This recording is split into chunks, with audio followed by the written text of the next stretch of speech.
আচ্ছা ভাবুন তো, একটা পরিত্যক্ত বাড়ি যেখানে কেউ থাকে না, সেখানে হঠাৎ একদিন 7 থেকে 8,000 মানুষের মেলা বসে যায়।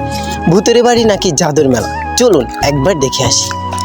আজ আমি এসেছি তাগন ভূঁইয়ার প্রতাপপুর জমিদার বাড়িতে।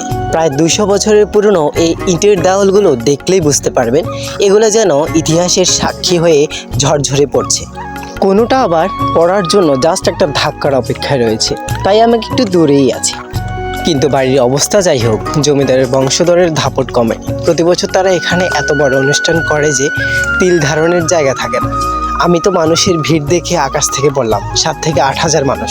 মনে হচ্ছে পুরোই উপজেলা আজ এখানেই ভিড় করেছে। বাড়িটা পরিত্যক্ত হলে কি হবে, মেলায় কিন্তু শত শত দোকান বসেছে, কেউ প্রসাদ নিচ্ছে, কেউ জিলিপি খাচ্ছে। আমি এর আগে কখনো আসিনি, তবে এবার আয়োজন দেখে আমার তো চোখ ছানাওয়াড়া। পুরনো প্রাসাদের এই ভাঙা দেওয়াল আর হাজার মানুষের এই মিলন মেলা, সব মিলিয়ে দিনটা ছিল একদম অন্যরকম। আপনারা কি কখনো এমন কোনো পরিত্যক্ত বাড়িতে মেলা বসতে দেখেছেন? কমেন্টে অবশ্যই জানাবেন।